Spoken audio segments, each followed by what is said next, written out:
hour at 8, news from 8 to 8. Looking first at the national news. Prime Minister Narendra Modi meets presidents of the European Council and the European Commission. The first India-EU summit took place on June 28, 2000 in Lisbon and marked a watershed in the evolution of the relationship. The relationship was upgraded to a strategic partnership during the 5th India-EU summit held in 2004 in The Hague. Priyanka Gandhi alleges black marketing of fertilizers. On Friday, Congress leader Priyanka Gandhi Vadra demanded a probe into the alleged complicity of government officials in black marketing of fertilizers in Uttar Pradesh's Bundelkhand region, as their shortage has been linked to the deaths of at least 4 farmers there. Competition for young filmmakers to be held at 52nd IFFI in Goa next month. A competition will be held for young filmmakers to attend the 52nd International Film Festival of India in Goa next month, the Information and Broadcasting Ministry has said. Hello young filmmakers of India, there's your chance to be one of the 75 creative minds of tomorrow and attend the 52nd International Film Festival of India, the ministry tweeted. He mentioned in High Court for urgent hearing against Delhi government's complete ban on the sale, use of firecrackers.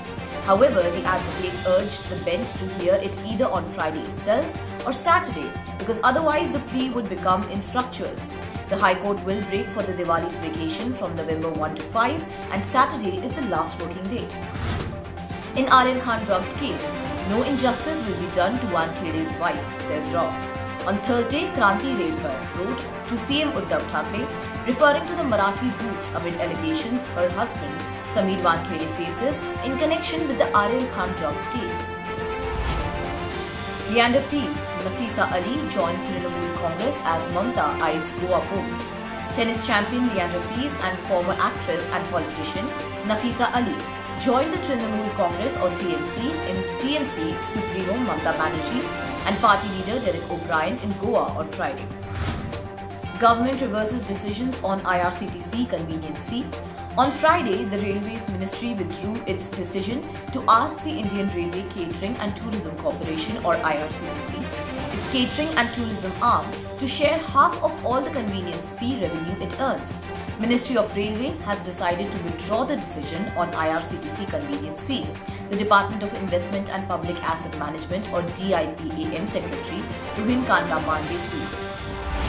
Jammu and Kashmir administration orders premature retirement of 8 employees. In an order issued on Thursday, the administration cited its resolve to make administration efficient and transparent and added the 8 were found inefficient and acting against the public interest. Moving on to the international news, Tonga reports its first ever case from a plane traveller. Tonga is among the few remaining nations in the world that have avoided outbreaks of the virus. Like many of its neighbors, Tonga's isolation has helped it keep safe, but it faces significant challenges if the virus occurs due to its under-resourced health system. While the Taliban hand over Bagram Air Base for CT ops to China or US, the Taliban cabinet is slated to discuss the vital issue on Friday. The Sunni Pashtun group is considering handing over the Bagram Air Base for counter-terrorism operations inside Afghanistan to a third power for air dominance against groups like ISKP. Not a single temple was destroyed, says Bangladesh Foreign Ministry on communal riots. Bangladesh has issued a statement clarifying the situation regarding the recent incidents of communal clashes in the country during which Hindus were allegedly targeted.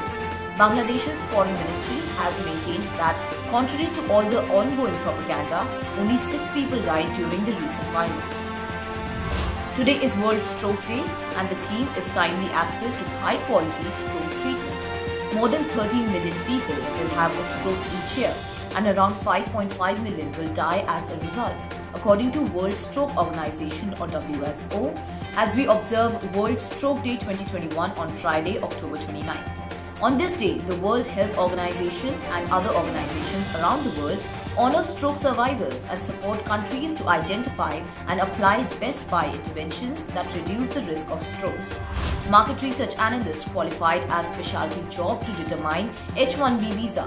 In a significant victory for H-1B visa employees, a federal court has approved a settlement under which the US Citizenship and Immigration Services has agreed to qualify market research analyst as a specialty occupation to determine H-1B visa application for a foreign professional. The US returns antiquities to India in stolen art investigation. US authorities returned about 250 antiquities to India on Thursday in a long-running investigation of a stolen art scheme. The items, worth an estimated $15 million, were handed over during a ceremony at the Indian consulate in New York City. The centerpiece is a bronze Shiva Nataraja valued at $4 million, authorities said. Korea's Kim lost 20 kgs but remains healthy, says report. In recent months, Kim's health has been a focus of keen outside attention because he has appeared noticeably thinner in state media photos and videos.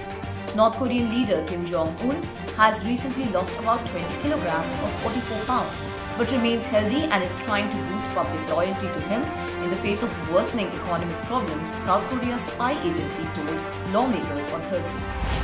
Moving on to technology and lifestyle. Facebook changes its name to Meta in a significant rebrand. Facebook has changed its corporate name to Meta as part of a major rebrand. Facebook Incorporation co-founder and chief executive officer Mark Zuckerberg has said his company will henceforth be known as Meta Platform Incorporation, or Meta for short, to reflect its commitment to developing the immersive digital world known as the Metaverse. Wharton School to accept Bitcoin as the mode of payment for one of its courses. The Wharton School at the University of Pennsylvania and Ivy League College will now accept cryptocurrency such as Bitcoin as the mode of payment for tuition fees for blockchain classes. Startup launches 495,000 euros hover bike in Japan. A Japanese startup hopes to convince motorists to swap their cars for a $680,000, around 495,000 euro hover bike. ALI Technologies X Turismo Limited Edition went on sale in Japan earlier on Wednesday. Electronics giant Mitsubishi and footballer Keisuke Honda are two backers of the Tokyo-based company. Will Apple be the last US tech giant left in China? There was a time when the US tech giants were all in China, even Facebook. Today, Apple's massive presence in the country looks increasingly conspicuous. Last week, Microsoft, which still operates in China, announced it was to shut down its social network, LinkedIn. The company said complying with the Chinese state had become increasingly challenging, so it pulled the plug. China declares all cryptocurrency transactions illegal. China's central bank has announced that all cryptocurrencies are illegal, effectively banning digital tokens such as Bitcoin. Moving on to sports, in T20 World Cup, England reaps rewards of MS Dhoni's faith in Moeen Ali. When Chennai Super Kings picked Moeen Ali from the IPL auctions for 7 crore rupees, he was allegedly a regular for England in T20 cricket, and even if he played, it was more as a batsman. PV Sindhu enters French Open quarters, Swastik Sairaj Rankireddy, Chirag Shetty to advance. India's double Olympic medalist PV Sindhu cruised into the quarterfinals of the French Open badminton tournament with a straight game win over Line Kristoffersen of Denmark in the women's singles second round. In T20 World Cup, Adam Milne hopes to make an impact against India. New Zealand's Adam Milne hopes to make a difference in Sunday's must-win clash against India at the 2020 World Cup after being left frustrated on the sidelines for the opening loss to Pakistan. Barcelona to close in on Xavi Hernandez to rescue failing giants. According to various reports in the Catalan press, on Thursday, Barcelona is close to finalizing Xavi Hernandez's long-anticipated return as coach. However, the club's former superstar remained reluctant to discuss his likely coronation as successor to Ronald Koeman's sack. Hardik Pandya is unlikely to be retained. Rohit Sharma, Jasprit Bumrah, Kieron Pollard are on MI's retention list. Colourful all-rounder Hardik Pandya is likely to be sent back to the IPL auction pool by Mumbai Indians. The 5-time champions are more or less optimistic about the players on their retention list for the 2022 season. In Boxing World Championship, Narinder Virwal and Rohit Moore entered last 16 with a precise win. Indian boxers Narendra Birwal and Rohit Moore stormed into the pre-quarterfinals of the AIBA Men's World Championships after outclassing and intimidating their opponents in lopsided second-round contest on Thursday.